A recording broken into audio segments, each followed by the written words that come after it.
Hey everyone, welcome back to the channel where we dive deep into the cars that make our hearts race and our imaginations run wild. Today we're talking about something that's got the entire automotive world buzzing, like a hive of angry hornets, the 2026 Pontiac LeMans. Yeah, you heard that right. Pontiac, the brand that gave us icons like the GTO and Firebird, is roaring back from the grave with this beast, and it's not just a nostalgic nod. It's a full-throated revival that's blending classic muscle DNA with modern tech wizardry.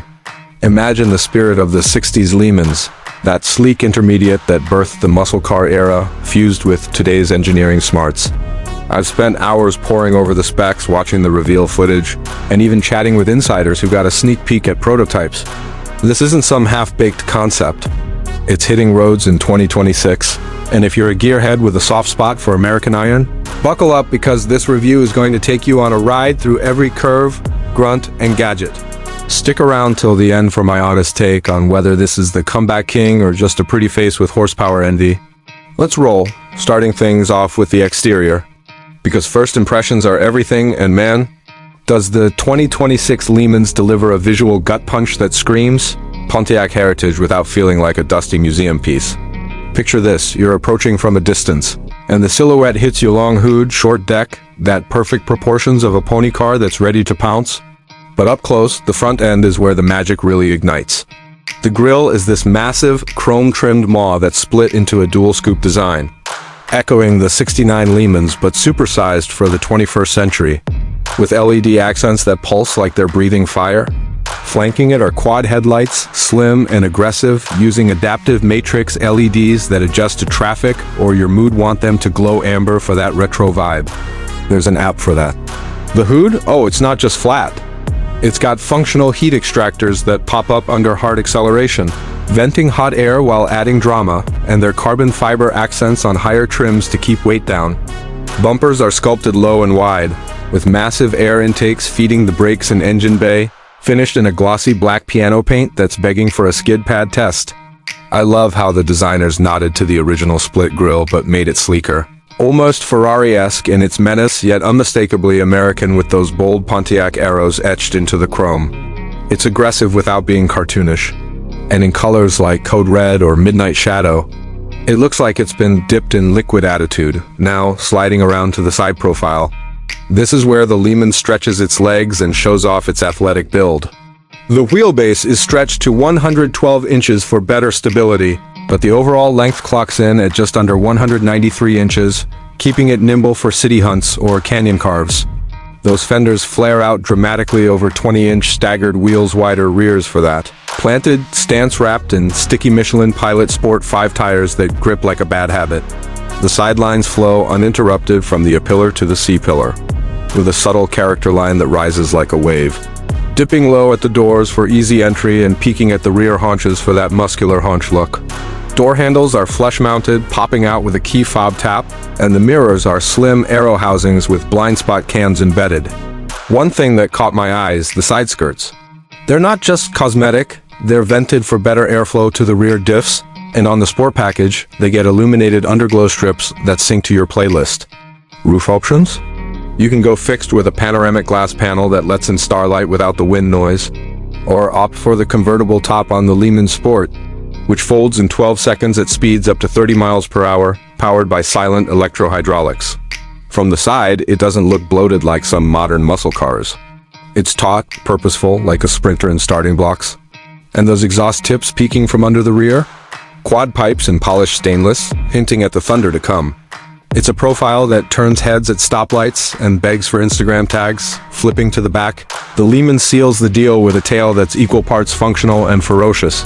The decklet is short and pert, with a subtle spoiler that integrates seamlessly, no cheap bolt-on vibe here rising, just enough to add downforce without killing the cruise efficiency. Taillights are full-width LED strips that stretch across the trunk, forming a boomerang shape that's a direct homage to the 70s models, but with sequential turn signals that dance like fireworks when you signal.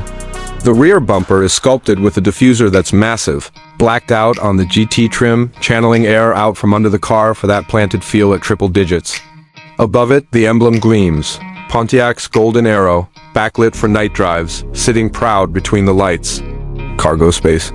14 cubic feet with seats up, expanding to 32 when folded. And it's got power liftgate on higher models with hands-free kick sensor. No spare tire to eat space. Instead, it's run flats and a tire repair kit tucked neatly. From the rear 3/4, the stance is wide and low. Hips flared like it's ready to squat for a launch. And in matte finishes like gunmetal gray, it looks stealthy enough to evade radar. Overall, the exterior isn't just skin deep. Every line is engineered for aero efficiency, slicing through wind with a 0.32 drag coefficient that's impressive for something packing this much visual punch. Pontiac nailed the balanced retro sole in a futuristic shell, shifting gears inside. The cabin of the 2026 LeMans is where comfort meets cockpit intensity. Like they've bottled the essence of a Trans Am lounge and a Formula Drift throne. Slide into the driver's seat and you're greeted by perforated Napa leather that's heated, ventilated, and massaging on the premium pack, soft as butter, but grippy where it counts. The seats hug you with 12-way power adjusts, bolsters that cinch for corners, and memory settings that sync to your key fob so your co-pilot doesn't mess with your sweet spot. Dashboard? It's a sweeping curve of soft-touch materials, Alcantara wrapped in places for that suede-like luxury, with ambient lighting that shifts through 64 colors via the infotainment. Dead center is a 12.3-inch curved old touchscreen running GM's latest Super Cruise, OSIMless Android Auto, Apple CarPlay wireless, and over-the-air updates that keep it fresh. Below it, physical knobs for climate and volume, because touchscreens aren't for everything, and they're knurled metal that feels premium. The gauge cluster is fully digital, 15 inches of customizable displays showing everything from boost gauges to jerk force readouts, with heads-up projection beaming speed and nav right onto the windshield. Rear seats? They fold 60/40ths for versatility, seating 2 adults comfortably with USB-C ports and climate vents, no afterthought bench here. Storage is thoughtful, deep console bin with wireless charging, door pockets for water bottles, and a frunk in the AWD version for extra gear. Sound system? Bose 14 speaker setup with active noise cancellation that lets you hear the V8 growl on demand or hush it for podcasts. It's quiet at highway speeds but alive with creaks and pops on cooldown. One nitpick, the rear headroom could be taller for 6-footers, but hey, this is a driver's car, not a minivan. Materials scream quality, no cheap plastics, and the build feels tighter than a banker's wallet.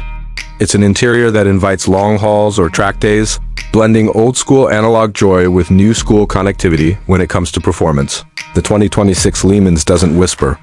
It bellows, proving Pontiac's return is about raw, unfiltered power that harkens to the GTO glory days, but with brakes and handling that won't send you into the weeds.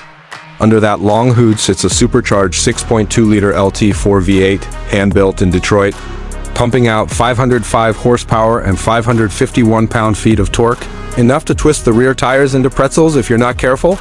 It's paired with a 10-speed automatic that's lightning quick, or a 6-speed manual on the GT trim for purists who want to row their own gears. Launch control is standard, hitting 0 to 60 in 3.8 seconds flat, quarter-mile in the low 12s, and top speed electronically limited at 190 miles per hour because, well, sanity. But it's not just straight-line brutality.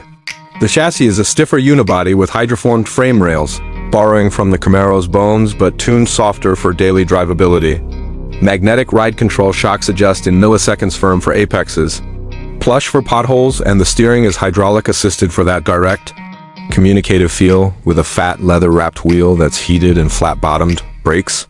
Massive 6-piston Brembos up front, clamping 15-inch rotors that haul it down from 70 to 0 in 150 feet, with Reagan on the mild hybrid assist for stop-go traffic. The DBA's optional via torque vectoring system that sends power where you need it, making it a snow day hero without diluting the fun. Fuel economy? 16 city, 24 highway not sipping, but who cares when it's this visceral?